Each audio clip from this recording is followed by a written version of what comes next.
রমজানের রোজা ফরজ হওয়ার আগে আমাদের উপর রমজানের রোজা ফরজ হওয়ার আগে আশুরার দিন রোজা রাখা ওয়াজিব ছিল। জওয়ান বলুন না সুবহানাল্লাহ। রমজানের রোজা ফরজ হওয়ার পর এই ওয়াজিব বাতিল হয়ে নফল হিসাবে বিবেচিত করা হয়। আর এই রোজা এখন আপনার ইচ্ছা হলে রাখতে পারবেন, আপনার ইচ্ছা না হলে না রাখলেও কোনো সমস্যা নাই।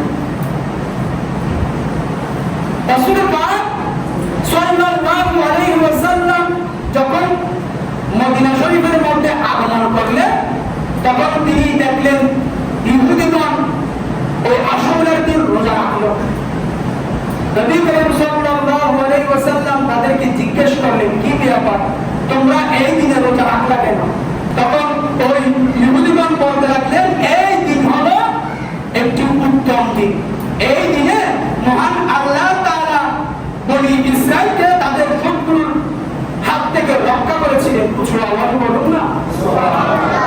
তখন নবী করিম সাল্লাল্লাহু আলাইহি ওয়াসাল্লাম বলতে লাগলেন, আমি হযরত মুসা আলাইহিস সালাতু ওয়াস সালাম এর তোমাদের চেয়ে অধিক হকদার।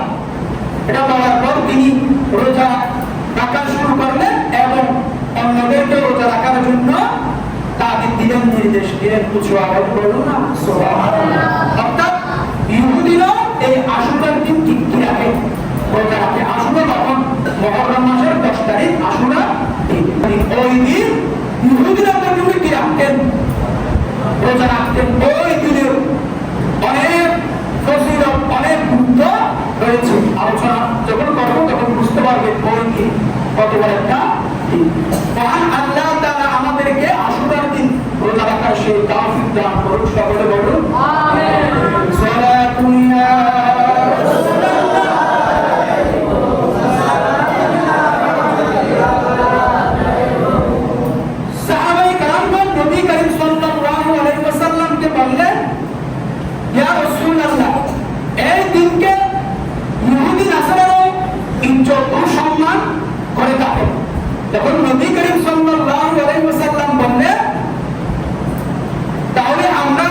বছর থেকে 9 তারিখেও রোজা রাখবো। আমার নবী বলতে লাগলেন সাহাবায়ে কেরামদেরকে, ইনশাআল্লাহ তাহলে আমরা আগামী বছর থেকে কি করব?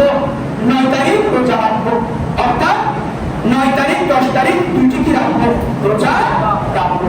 আর এই দুইটি রোজা রাখার কারণ হলো ইহুদিরা আশুরার দিন কি রাখে? রোজা রাখে। 10 তারিখ কি রাখে? রোজা রাখে। নবী করিম সাল্লাল্লাহু আলাইহি ওয়াসাল্লাম নির্দেশ দিয়েছেন, তোমরা ইহুদিদের সাথে তোমাদের জীবনটি কি করিও না, মিলিও না, মিশ্রিত করিও না। ইহুদিরা তখন 10 তারিখ রোজা রাখে, তোমরা 10 তারিখ রোজা রাখবে, তবে ব্যতিক্রম করবে। ব্যতিক্রম কিরকম?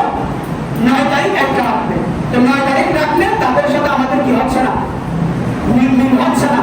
তারা রাখবে শুধু 9 তারিখ, 10 তারিখ একটা। আর আমরা যদি 9 তারিখ একটা রাখি, 10 তারিখ একটা রাখি, তাহলে আমাদের রোজা হয়ে যাচ্ছে দুইটা এবং তাদের সাথে আমাদের কি হবে না, মিল হবে না। বা 10 তারিখ 11 তারিখ, 9 তারিখ 10 তারিখ বা 10 তারিখ 11 তারিখ দুইটি রোজা রাখতে হবে। রাসূল পাক সাল্লাল্লাহু আলাইহি ওয়াসাল্লাম নির্দেশ দিয়েছেন। একটি রাখলে হতো। ইহুদিরা যখন ওই দিনে রোজা রাখে, ইহুদিদের সাথে আমাদের কি হচ্ছে, মিল হয়ে যাচ্ছে। সেজন্য আমরা একটু রোজা রাখবো না, যদি আমরা রোজা রাখি দুটি রোজা রাখবো। 9 তারিখ একটা, 10 তারিখ একটা, বা 10 তারিখ একটা, 11 তারিখ একটা। তো রোজা রাখলে কি হবে? নবী করিম সাল্লাল্লাহু আলাইহি ওয়াসাল্লাম বলতে লাগলেন, ওই বান্দার 1 বছরের গুনাহ মাফ হয়ে যাবে। আল্লাহু বলুন না সুবহানাল্লাহ। এবং 1 বছর রোজা রাখার সে সওয়াব পেয়ে যাবে। আল্লাহু বলুন না সুবহানাল্লাহ। সালাতুন ইয়া